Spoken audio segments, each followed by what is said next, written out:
How's everybody doing?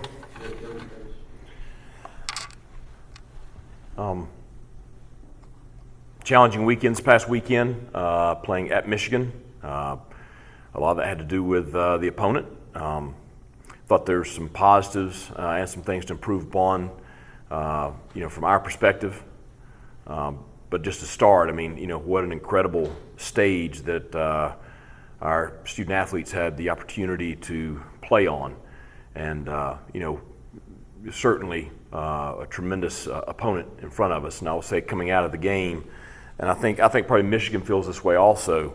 I think they are significantly improved over what they were a year ago. I thought the two places that really stood out to me were, number one, the quarterback play. And not that I didn't think he was an outstanding player. I thought he was one of the top quarterbacks in the country going into the game.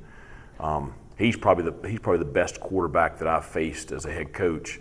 And we played Florida State when they were ranked number one in the country, and Jameis Winston was tearing it up, and they were winning the national championship. And that was a very impressive performance Saturday.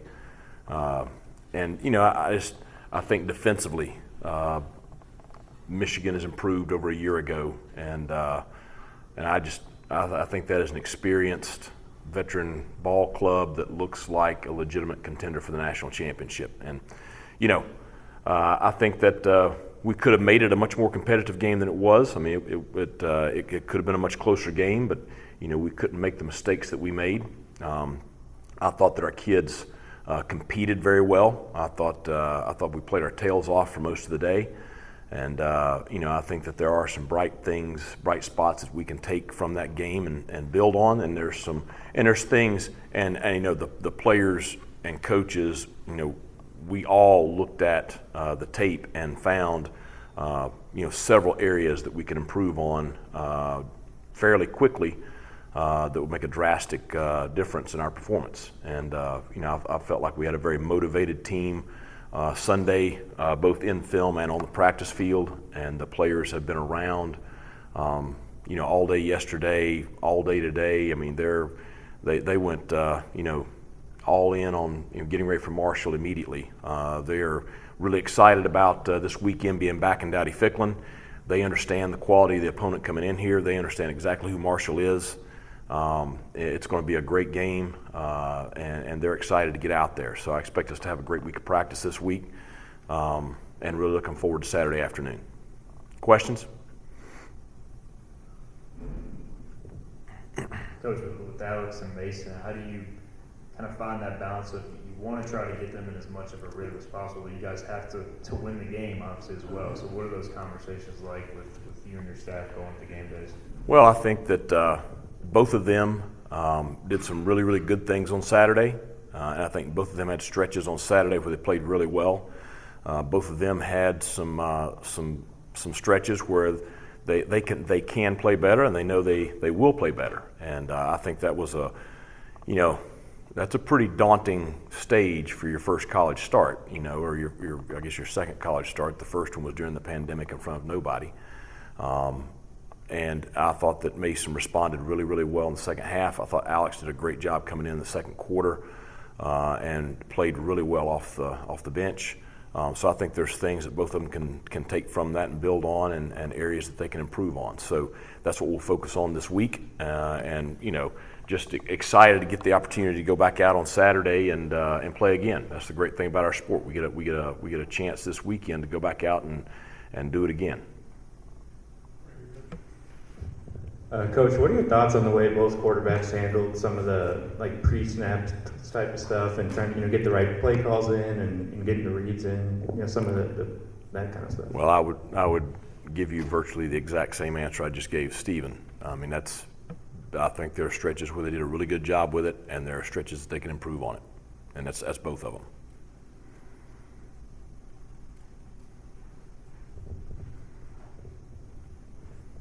You talk a lot about the chemistry between receivers and quarterback. Is there any concern about a chemistry with going to the two quarterback system? Well, I think the chemistry piece is with our entire offense for the most part. That's you had 5 guys on the offensive line that were playing together for the very first time on Saturday, and they're fairly youthful. You've got some guys at skill positions that are playing together for the very first time. A little bit the same way with the secondary defensively. I think chemistry is something that it comes about by doing it. There's no way you can create it. You can try to create it in practice, but it's truly created on game day. I think last Saturday is a great first step, and this Saturday will be the next. And so hopefully we see some fruits of last Saturday's performance, and we see a much smoother execution this Saturday.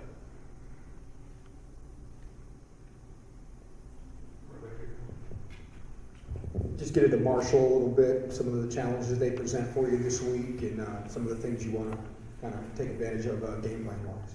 Well, I think very good ball club. They return the bulk of their production from last year. The tailback Ali, we know him very well. He was a pain in the rear end 2 years ago up there. First play of the game Saturday, he takes it 70 yards untouched. That one got called back on a holding penalty. He scored 2 other times during the game later on, but he was very, very productive Saturday, and they did not play a clean game, much like us Saturday. So I don't think that he was as productive as he could have been. So we got our hands full with him. The quarterback, he came in maybe a third of the way through the year last year.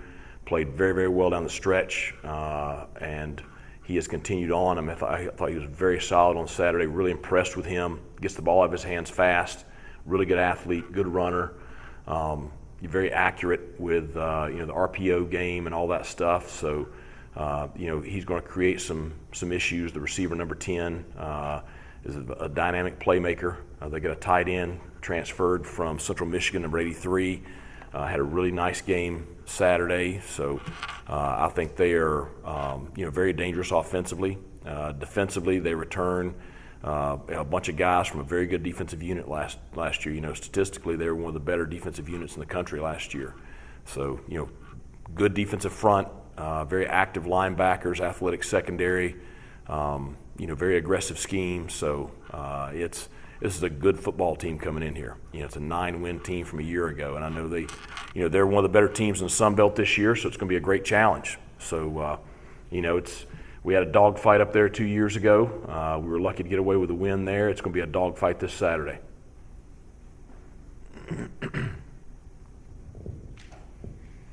Coach, you mentioned 2 years ago the game going up there in the dogfight. How much weight you kind of put into those last 2 years that you've played them, and kind of talk about how you're going to build a game plan around it, but it's a very different roster than it was 2 years ago. It is a different roster. It's the adage of every year's a new year and every team's a new team. So, and it's a little bit for them too. Wells was the quarterback up there 2 years ago. He's at Virginia Tech now, so it's a new quarterback. You got some new skill guys for them. The thing I take away from it is just these two programs and these two universities are linked by the tragedy of the plane crash, back in 1971. And I think that the rivalry between the two schools is always going to be linked closely. I think that adds, a lot of emotion to everything. And I think this game is always going to be one that's just highly competitive and just has a lot of, things around it that add to it. And I think this is one of those games that you hope the two universities find a way to continue playing moving forward. I think it's a good regional matchup for both teams. I guess you said 12 plays to be reviewed after Saturday, and a few of them got overturned. Jack Powers will be back for Saturday, and he won't have to sit out the first half. How do you approach that with your team after the fact? Well, first off, we're fortunate that there's an appeals process for targeting, and it was, after it was reviewed, it was deemed that there was no targeting on the play, and so I'm thankful for that because Jack is available for us for the entire game this Saturday. I'm not quite sure how many plays we sent in. I don't know that it's quite 12, but you know, you get frustrated sometimes. Sometimes, you know, your frustrations are justified. Sometimes they're not. But there's absolutely nothing you can do about it after the game. I mean, that's it.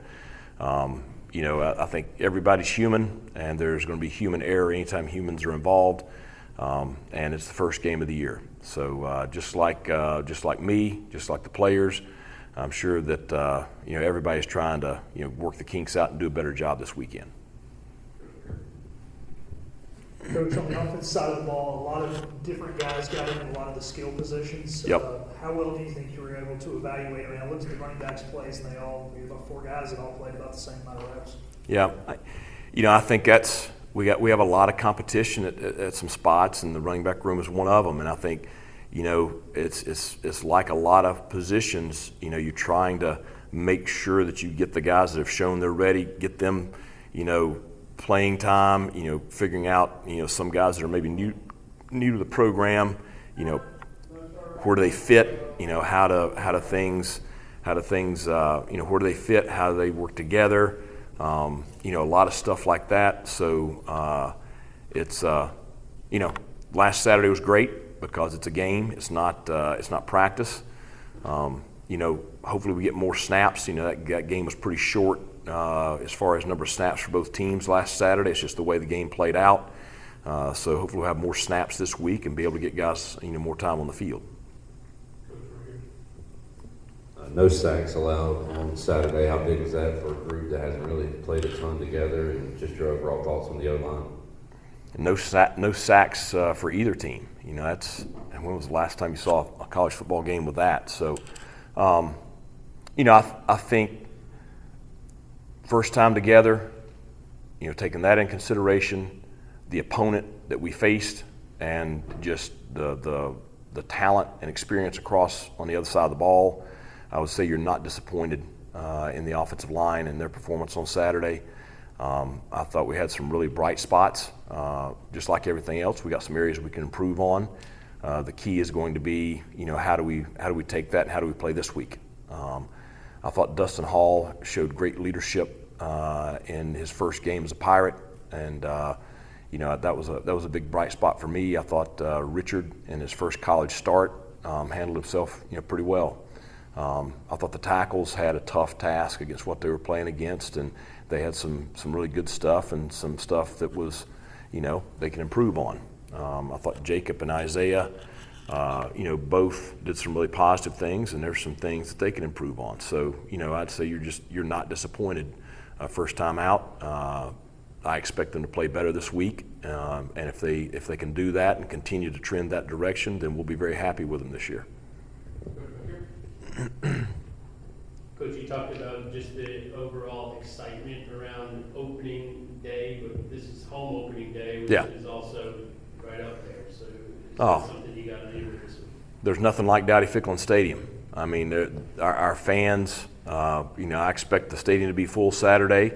No reason it shouldn't be. It's going to be a mid-afternoon kickoff, so they got plenty of time to tailgate, and you know, I think that's important too. And it's going to be a great matchup, great ball game. You know, the kids are looking forward to the Pirate Walk and seeing the fans. Pirate Walk will be at 1:30 on Saturday, so they're looking forward to all that. You know, they're looking forward to coming out of the tunnel and, you know, purple haze and, you know, the game day entrance and looking forward to kickoff. I mean, it's when Dowdy-Ficklin is rocking, it is the best experience, you know, that there is, and our players are excited about it. We have a ton of recruits coming in this weekend. They're excited about it. We have a lot of guys that are committed to us that are coming to see, you know, Dowdy-Ficklin, exactly what it is. You know, some of them haven't been here yet, and so there's a lot of people excited about the home opener.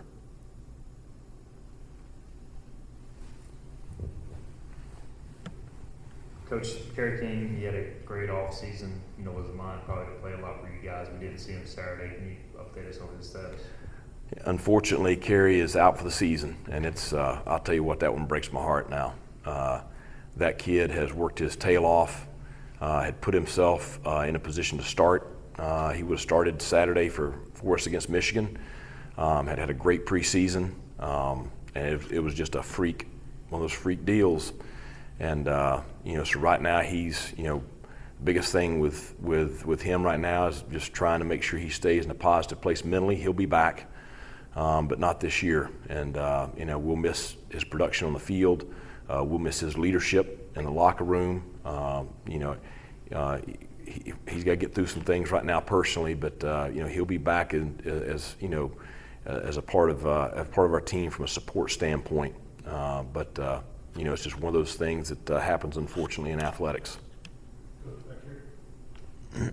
Coach, I was just curious about something. There was a video that went viral last night about a coach in Kansas that said 7.6% of kids will play college sports, but 100% of them will be adults. And the question at the end says, how are we using our platform to prepare them for adulthood? I was just curious what you thought about that.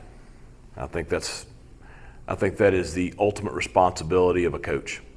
And I think that sometimes you can get, and sometimes some of us do get too caught up in winning. And winning is important. I understand that I've got to win to keep my job. I understand that. But our job is to make sure that we're growing up young men that will be productive citizens, and our job is to make sure that they leave East Carolina with a degree.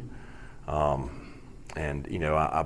proud of the young men that we have in our locker room. I think we have outstanding young men that have strong character, and I think it's our job to develop that and make sure that that's a priority. And so I think he's dead on.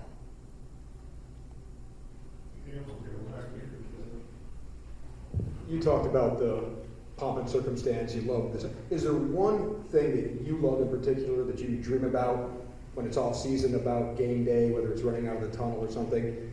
And a two-part question. The second one is, do you ever sing Living on a Prayer when that's happening during the game?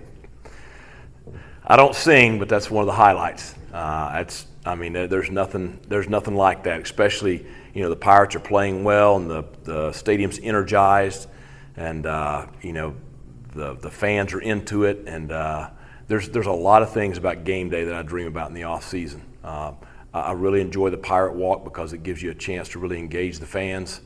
I love right before kickoff, the feeling in the stadium. I love post-game, when we win, celebrating with the students and the band in the Boneyard. There's just a lot. And so there's a lot I'm looking forward to Saturday. And, if we can find a way to get a win, it's going to be a really, really special day. Coach, you touched on it earlier, but you guys have multiple weeks to prepare for Michigan in the preseason. Now it's like when you get into season mode, it's just such a quick turnaround. Yeah. And it hits you fast. So how do you think the players and the staff are going to handle that quick turnaround? Well, the staff was able to spend some time on Marshall this summer. So, and you still, that one game, and I believe Marshall was not showing us everything in the game against Albany. So you've looked at a lot of stuff from their season last year. So we're using a lot of that in our breakdowns, and so we already had kind of a preliminary game plan prepared for them. So staff-wise, it's still a rush, okay, and it's a rush because you're only practicing for them for 1 week. But the staff is not as big of a change as for the players. And like I said, though, the players understood that, and that's why I saw. They're diving in fast this week, but every week now it becomes a race, and now it's a race to get to today, because you got to have game plans and install and get the kids understanding everything before we go on the field today, and then it becomes the race for game day of getting everything ironed out and everybody on the same page, and the balance between you got to practice but you got to be fresh. I did think we were pretty fresh Saturday against Michigan. And so the goal's to be fresh this Saturday. So it's a balancing act, but it's also a race against time. But that's the challenge now that everybody in the country has. Anything else for Coach? All right, thanks a lot. See you Saturday.